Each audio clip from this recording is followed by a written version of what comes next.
Менің есімім Фархат, Жамбыл облысының тумасымын. Қазіргі таңда Астана қаласында ана мен бала ұлттық ғылыми орталығында жұмыс жасаудамын.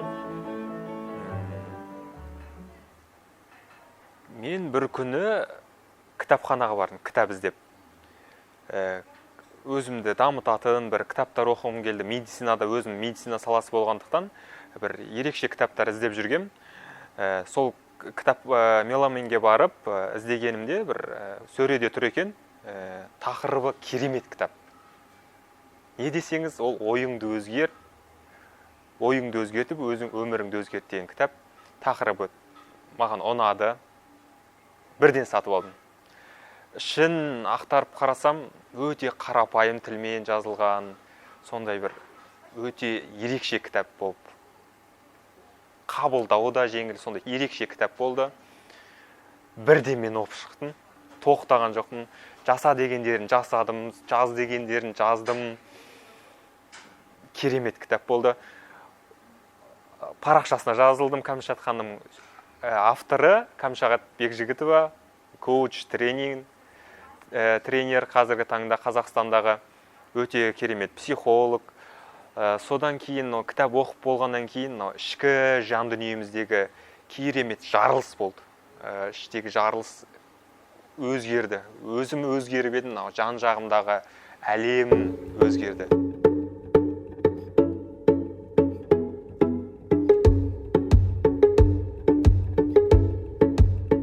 Менің өмірім мүлдем 180 градусқа өзгерді десем болады.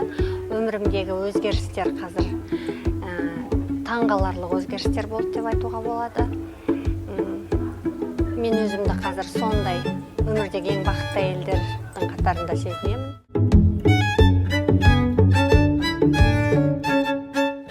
Мен ғана емес, жарым Нұрланның да өзгергені өте мықты. Біз күнделікті таңертең ерте оянамыз, 5-те, 6-да оянамыз, таңертең Аллаға алғысымызды айтып, аффирмациямызды айтып, таңғы жаттығуымызды жасап жүгіреміз. Оның өзін біз алдыңғы уақытта ондай жағдайды біз жасамаған едік сонда бізде.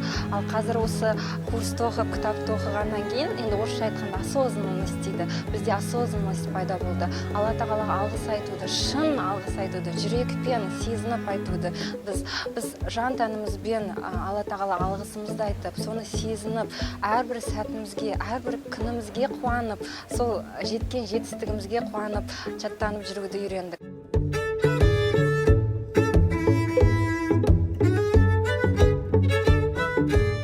Сен өзің өмірден өзіңді түсінесің, өзіңнен кеткен қателікті түсінесің, жан-жағыңа кешірімшіл боласың, жан-жағыңды мейіріммен қарайсың, жан-жағыңды құрметтейсің.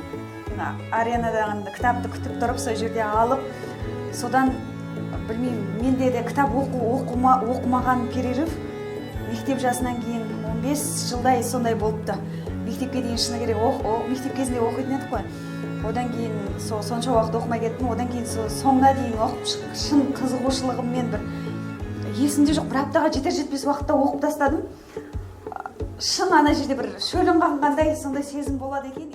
Мынау қарапайым, қазақи, жеңіл тілмен жазылған, ойға сіңімді жазылған өте керемет кітап.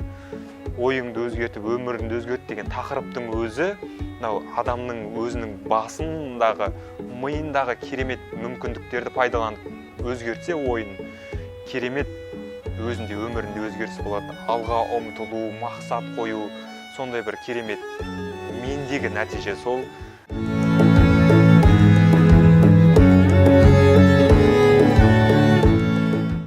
Өзімнің ойымды өзгерте алдым. Сол ойымның өзгеруінің нәтижесінде мен өзімнің көзқарасымды, яғни өзімді толықтай жақсы адам болуға, өмірге құлшыныспен қарайтын, кез келген істі махаббатпен, жан-жағына жылулық, нұр шаша алатын адам болдым деп мен өзім солай есептеймін. Осы Кәмшат Бекжігітованың кітабы қолыма түскен кезде, менің шынымен де өмірге не үшін келдім? Менің мақсатым не? Осылай тып-тыныш, күйеу асыраған ханым болып өмір сүре берем бе? Оданша оянайын мен де өзгерейін деп сол кітаптан кейін мен кітапқа деген баяғы 13 жасымда кітапқа құмар едім. Сол құмарлығым қайттан оянды. біздің түсінгеніміз адам өзімен жұмыс жасау керек. Санасы, түпкі санасы, адам өзімен жұмыс істей бастағанда шынымен Алла тағалаға алғысын айтып, күнделікті күннен шаттанып, өміріне риза болған кезде ғана Алланың берері мол болады. Менің күннен күнге соған көзім жетуде, әр сәт сайын көзім жетуде.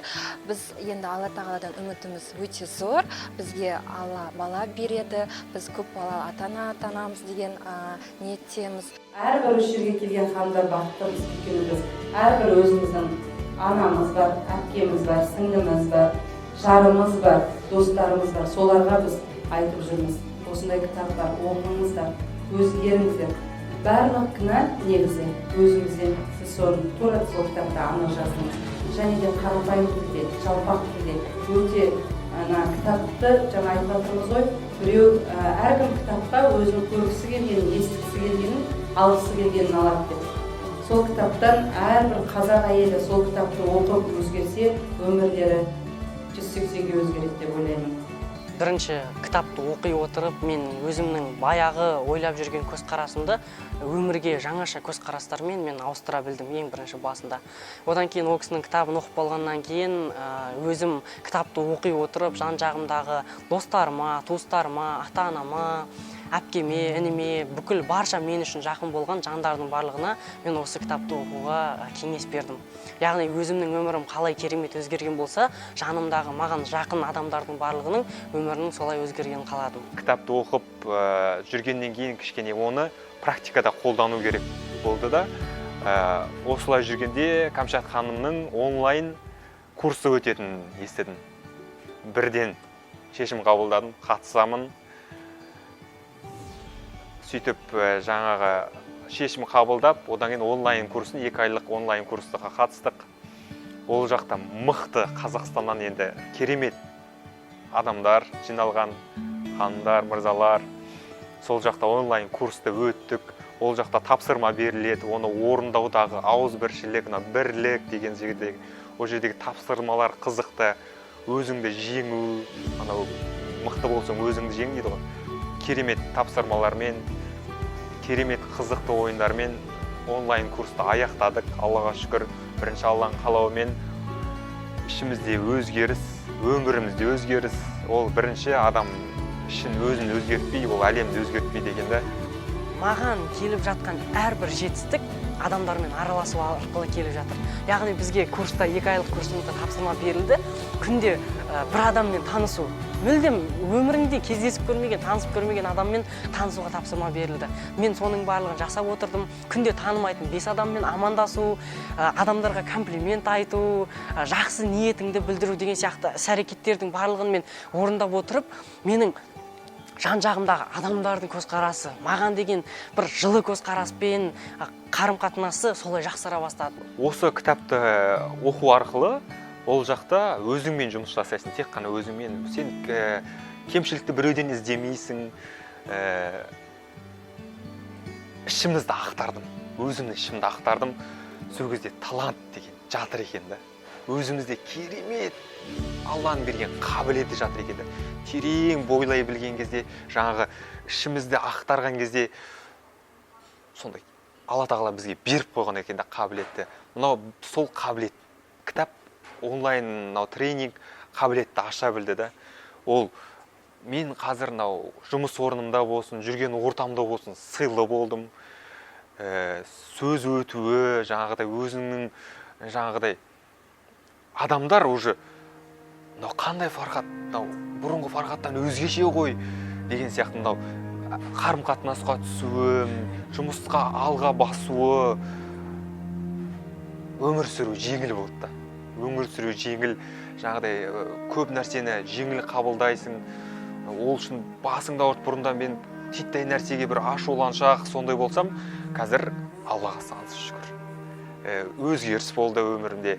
Қабілетімді анықтадым. Қазір медицина саласындағы өзімнің қазір ол секрет болсын, құпия болсын, ол кейін ашылады. Үлкен мақсат қойдым, соған әр күні, әр минут сайын жылжудамын. Өйткені мен қазір шаршамаймын. Мен не үшін өмір, өзімнің не үшін өмір сүріп жатқанымды білдім да.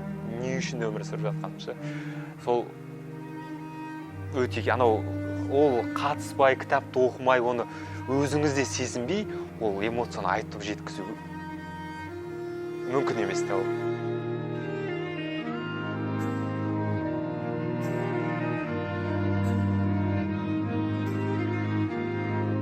Мен өмірімдегі болған өзгерістерден кейін менде мынандай сезім пайда бола бастады. Яғни жақсы нәрсені ойлаған сайын сенің өміріңдегі жақсы нәрселердің саны арта түсетіндігіне мен көзім толық жете бастады. Адам өзінің ортасына байланысты болады екен. Досы қандай болады, адам сондай болады екен. Орта қандай болады, адам соған бейімделіп кетеді екен. Қанша жерден ол кісі жақсы болып тұрса да, ортасы нашар болса, яғни ол да нашар болуға жақын тұрады. Сондықтан осындай ортаға тап болғаныма өте қуаныштымын. Өмір бақи болған бір арманым бар еді, балаларды қалай да күштілеп оқыту керек, қалай оқыту керек, үнемі сол жүрді. И осы психологияға келген кезде де ең бірінші сол нәрсеге қайтадан назар аудардым. Сосын надо дедім, шынымен тура адам деген бұл білім ең бірінші қарым-қатынастан басталады екен ғой. Біз баланы анау кішкентай кезінен бүлдіреді екенбіз да, сосын 30-ға келген кезде жөндеуге тырысамыз. Мен 30 жасымда біздің өзгеруіміз аз. Бірақ баланы сол 3 жасынан бастап дұрыс тәрбиелесек, яғни сондай көзқарасқа келдім. Сол жақта жұмыс жасағым келді иншаллах. Бұлар мақсат іске асады, бәрі жоғары жақтан келеді деп ойлаймын. Осы бір кітаптың өзін сіз өміріңізде қолдансаңыз, өте жеңіл болады. Ол жақта тайм менеджмент те бар. Қалай үйден тазалаудан бастап ішіңіздегі тазалауға дейінше ол практикамда қолдандым. Бізге кедергі жасайтын, өзіміз кимейтін жаңағыдай заттарды, киімдерді тазалаған кезде өзімізге ұнайтын заттарды алып қойғанда, бізге қуаныш сыйлайтын заттарды ғана қалдырғанда, біз жан-жағымызда жақсы көретін заттарды қалдырғанда, біздің өзіміздің көңіл күйіміз жоғары жүреді. Сондай бір фишкалары бар. Оны оқып алсаңыз, өзімізге жақсы болады. Одан кейін жаңағыдай мақсат қоя білу, өзіңді тану, анау адам өзімізге келдім қайдам, нетсем пайдам, өлгеннен кейін не болам? Осы сұрақтардың барлығы осы кітапта жауабы бар да. Қай жақтан келгеніміз, осы жақтағы өмірдегі мақсатымыз не үшін жүріп, осылардың барлығы соқырға таяқ ұстатқандай жеңіл тілмен, қарапайым тілмен жазылып кеткен. Ол үшін ғалым болудың, ол үшін психолог болудың керегі жоқ.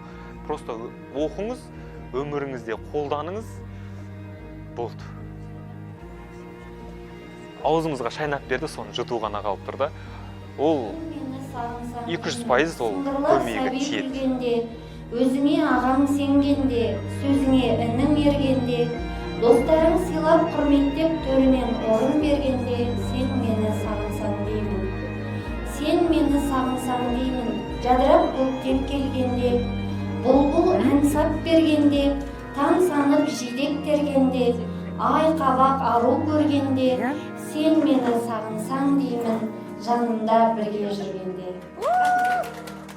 Ойлаймын, осындай Кәмшат ханым сияқты, Омар Жәлелұлы сияқты азамат-азаматшалар көбейіп жатыр. Қазақстанның қазақи тілде жеткізетін психолог ханым мырзалар көбейіп жатыр. Мен ойлаймын, осы Қазақстан бір 5-10 жылда Алланың қалауымен бір үлкен биіктер, белестерді бағындырамыз.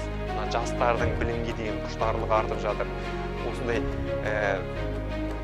тығырыққа тірелгенде жол тауып шыққан азаматшалар ол біздерге сабақ. Біз біреуден сабақ алсақ, біз басымызға келтірмей жатып сабақ алсақ, біз ұтамыз. Біз бірінші боламыз, өзімізді жеңеміз. Сол үшін өзіңізден бастаңыз, өзгеруді өзіңізден бастасаңыз, бүкіл әлем өзгереді, сенеміз. Әрбір адам ойларын өзгертсе, өмірлерін өзгерсе, біздің Қазақстан нағыз керемет мемлекеттің бірі болар еді деп ойлаймын. Алдағы бір 10 жыл десем енді ұзақ болып кететін сияқты, бір 5 жылдықта әлемге жаңалық әкелетін бұл біздің қазақтар болады, біздің қазақтарда единственный жаңағы білім жетіспеген бізде, әйтпесе бізде білім болған екен, бізде жаңағы сонау Абайдың кезінде оқитын болсақ, сол жақта психология, даже внутренний я деп атады ғой, ішкі менім. Сол нәрсені де абай әдемілеп жазып кеткен екен. Дегенмен де біз ортадағы жаңағы 70 жыл басқа неде тәуелді болып жаттық, ортада қаншама қуғын сүргін болып жатты. Сол кездерде біз өзіміздің тілімізді жоғалтып алған екенбіз, сөзімізді. Біз заманға ілесіп, сол заманның қазіргі тілмен айтқанда хит сөздеріменен сөйлеп кете берген екенбіз. Сонау біздің нағыз қазақ тілі қалып кеткен. Қазір Абайдың қара сөзін оқитын болса, кез келген адам түсіне алмайды. Қазіргі жастар түсінбейді, қабылдай алмайды, себебі өте күрделі болады. Оны мен өзім оқығанның өзінде қарап отырамын да, жаңағы бірнеше рет конспектті жазу арқылы, бірнеше рет оқу арқылы түсінемін ана сөздерді. Ал қарап отырсақ, тұнып тұрған психология, Абайдың жазып кеткенінің барлығы.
Осынша әйел адаммен білім алу деген қалай болады екен деген нәрсе болса да. Қыздармен десеңізші деп.